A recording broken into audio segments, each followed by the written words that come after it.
Okay, let's start to deconstruct misinformation and BS.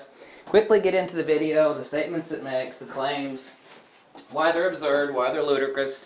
It's perfectly understandable why people don't get it. Now, to refresh very quickly from the prior video, to make things really simple, there's only two things really you need to understand about DX sensor versus full frame. We know that we have a crop factor of 1.5, and this is being the DX sensor. Okay, same image. Lenses don't give a shit about what sensor is underneath them. They all crap out the same amount of light. That sounds really goofy, but it's an easy way to understand it. Okay, your lens doesn't give a shit what is sitting underneath it. When it takes a crap, it doesn't know whether there's a full frame sensor there or a crop sensor there. Now your camera body might know, and it might actually adjust, like if you stick a DX lens on a full frame camera, it'll say this is a DX lens because there's CPU contacts in that lens. Your camera knows, but your lens doesn't give a shit. It craps out the same amount of light regardless. So we got a crop factor of 1.5. Now the full frame sensor is 2.3 times larger. Okay, that's one aspect of the sensor. The other aspect of the sensor is photosites. Now all these little circles, obviously can't draw millions and millions of circles. Now, as is the case, depends on which camera it is. In the case of, in my analogy, this particular example, we got a Nikon D810 here. My phone rang, scared the hell out of me. We have a Nikon D810. We have a Nikon D810 here, and we have a Nikon D7100, right? Okay. As is the case, the pixel pitch, the photosite size is about 20% tighter, better on the D7100 than it is on the D810, right? Okay, we understand that. Perfectly understandable. Now, what this particular video says, and what I've actually found in other places, and it's a common misnomer, I'll quote one article, then I get into this video. The article, for example, says that larger sensors will give you one clear advantage, and that's having more surface to collect light, and thus better sensitivity. Well, that's not true. Sensitivity is not relevant to the size of the sensor. It is relevant to the gain.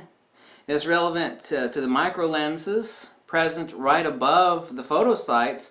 It is relevant to the pixel pitch and micrometers of the photosites, but it has nothing to do with the larger sensor versus a smaller sensor. Surface doesn't matter. We're not talking about satellite dishes here, okay? Large satellite dish has better gain. That way in crappy weather, like if you go to a TV station, they got a huge ass satellite dish pointed up in the sky. Typical output from the satellites is about 5 watts to 10 watts, depending on what it is. That huge satellite dish will cut through bad storms and whatnot to get perfect reception. That's how local TV stations rebroadcast the signal. They're getting it from like CNN, broadcast it to a satellite, then it's beamed down to the large TV station dish, and they rebroadcast that out with a normal antenna, which is typically about 1,000 feet up in the air, 800 feet up in the air, to local TV stations. However, it's all digital now, but the same thing applies. It doesn't matter whether it's digital or analog. Signal gain is signal gain. Hopefully you can understand that analogously. Sensitivity is based on the lens, the aperture, the ISO, the shutter, and obviously the photosite pitch and gain. Now the gain occurs in 3 different places. It occurs at the sensor, depending on how much light it's got. Now sensor sensitivity has pretty much in the past 10 years leveled out. Okay? Now there still obviously does exist larger photosites, like the Nikon D4S, the full frame sensor. It does have large photosites. It is meant mostly as a photojournalistic camera. It has amazing high ISO capabilities, but that's not only due to the photosite size, but the incredible SNR firmware and AD converters that are present within the D4S. It does have a tremendous amount of processing power. You're paying $6,000 for a camera with a 16 megapixel sensor? Yeah, well, it's sold mainly as a photojournalistic camera, a sports news PJ camera. Okay? So this is bullshit. The notion that you're getting more light with the larger sensor is bullshit. Well, I know that's the case. You know, something's larger, it's gathering more of it. Yeah, but we don't give a shit about the totality. We only care about the gain of every particular line of light that makes up the image that we're trying to capture, okay? We're not talking about a magnifying glass. Okay, a little magnifying glass, you can burn ants. You take a large Fresnel element, you can go out there in the sun, and you can freaking melt steel with it. I mean, it'll be so bright that the mere reflection from light will burn the back of your eyeballs clean. I mean, it will just burn your ass. I mean, it'll actually burn a hole right through you if you get a large element. So what people is counterintuitive. People think, well, a larger sensor gathers more light. Yeah, but in photography, we don't give a shit about gathering more light over the totality of the sensor. We're interested in the gain at each photo site that actually occurs. We're interested in this back here, not the size. We're not talking magnifying glasses and satellite dishes. So that's what sensitivity is gained upon. I mean, is based upon is the lens, the aperture, ISO, shutter, the photo site pitch, and the gain at the 3 different levels. Not on the sensor sizes. Lenses all shit out the same luminal density in lux per square millimeters. However, here's the case. Here's also where everybody has it backwards. You know what vignetting is? Full frame sensors get less light than DX sensors. What the hell are you talking about? Well, you know what the hell vignetting is, right? Okay, I take this lens right here, I shine a light through it. Oh my God, as I get towards the edges, things get dimmer. It's like it's got a sweet spot right in the middle. Well, you know what happens when you stick a full frame lens on a DX crop sensor body? It is only using the sweet part. It's kind of like breaking the bread crust off the bread, and you're ditching the shit that nobody wants to eat. For years and years, I'd actually peel the bread crust off the bread and pitch it, just eat the center part of the bread. That's what a DX sensor does when you use a full frame lens on it. Oh my God, that makes sense. So yes, full frame sensors get less light because light doesn't matter how good the lens is or what lens it is or who the hell made it, light falls off drastically, okay? Some are better than others. This is also the basis for another article about why, the secret why lenses, the newer lenses, the new really, really expensive ones with 18 billion elements in them are actually getting worse. Lenses are getting worse than they were 10, 15, 20 years ago, which is counterintuitive. Technology is getting better, but lenses are getting worse. So what do you mean by getting worse? Well, that's a point for another discussion. Okay, so what are we talking about when we're talking about full frame crop sensor, and where is this video going so wrong? Okay, I need to talk about SNR firmware. But let's talk about focal length multiplier. DX has a different field of view. It is not an actual magnification of the light that's crapped out of the back of that. And I say crap because people chuckle a little bit and it's kind of crude, but it helps you understand it and remember it better. It's not actual magnification of the light that's crapped out of the back of that rear element of the lens, okay? You see here? Full frame, DX, full frame, DX. Both occurring from the same lens. Full frame, DX, full frame. You get it? Luminal density hasn't changed. The only thing that's changed is angle of interception. The lens focal length does not change because the lens is used on a different size sensor. It's just the angle of view. A 50mm lens will always be a 50mm lens regardless of the sensor underneath it.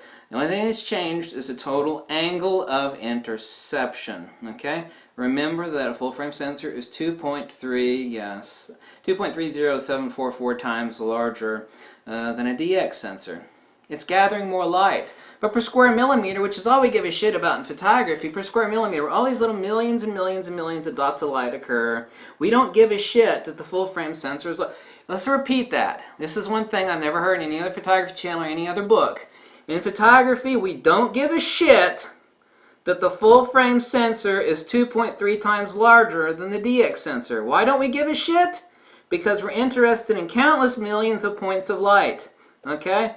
Now, if I need to zoom in or zoom out with my feet to get this image on a DX sensor, that's fine. Okay, I'm interested in the image, but we don't give a shit that this full frame sensor is 2.3. Well, we got a crop factor of 1.5. Yeah, there's the crop factor. Okay, we also have a total different size of 2.3 times larger. Well, we don't give a shit. Back again. Why do bird photographers, shooting a woodpecker at 1,000 yards with a $20,000 lens, why the hell do they choose a Nikon D7100, for example, over that of a Nikon D10? Well, it's a 24 megapixel sensor. Who the hell would choose a 24 megapixel sensor over a 36 megapixel sensor? It doesn't make any sense. It's because bird shooters and most wildlife shooters crop the shit out of their photographs. Total light gathered makes no damn difference. Total light gathered at each individual spot, which equates to big E word, exposure, ISO, aperture, shutter speed, exposure to each one of these millions of little points of light making up the picture. That's all that matters. What does not matter, oh, you're repeating yourself. Yeah, what does not matter is that this is 2.3 times larger. What's gathering more light? Because the sensor is bigger. We don't give a shit. We don't give a shit. It doesn't matter. That's not what we care about in photography. You know where they care about that shit? Satellite dishes. Where else do they care about it? Magnifying glasses. You also care about it in the lens. You care about it in the lens, you don't care about it in the sensor. You get the difference there? Important in the lens, not important in the sensor. Faster lens, that means we could use higher shutter speed. We can use a wider aperture. It matters here. It don't matter there. Here, let me repeat myself on this one, because this is so important. Okay? Bigger here, it matter. Bigger here, it doesn't matter at all. Doesn't matter. And if you want a shallower depth of field because you're doing portraiture, understandable. You can't change your sensor. You can change out your camera.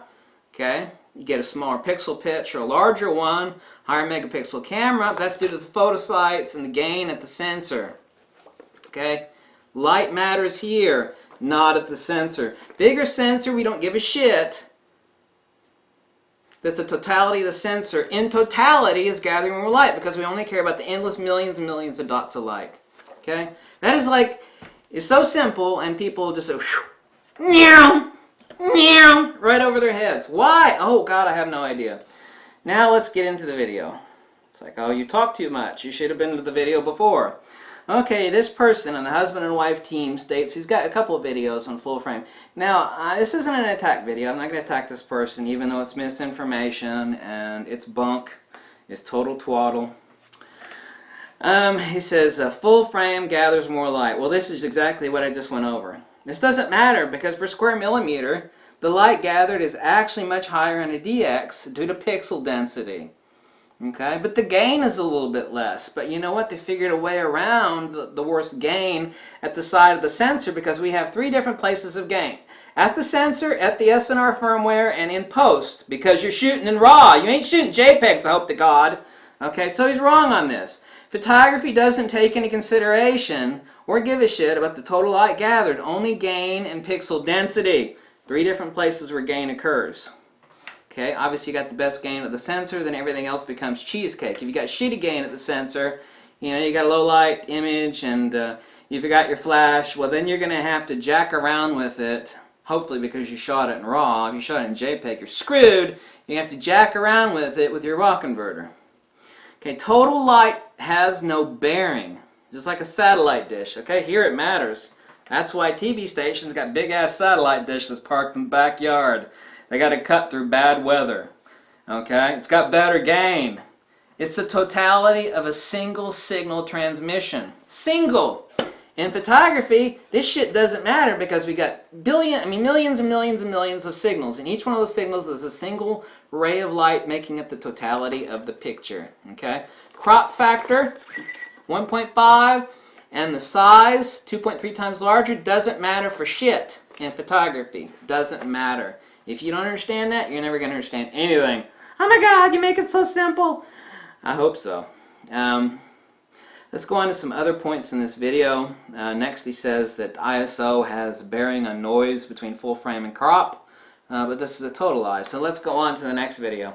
Actually, I only pulled out some of the salient points, of the errors, the horrendous errors in this video. I mean, I could pull out so many more, but I mean, I ended up making 100 videos about why this particular video, which has got 200,000 hits, by the way, why it's so wrong. Catch you on the next video.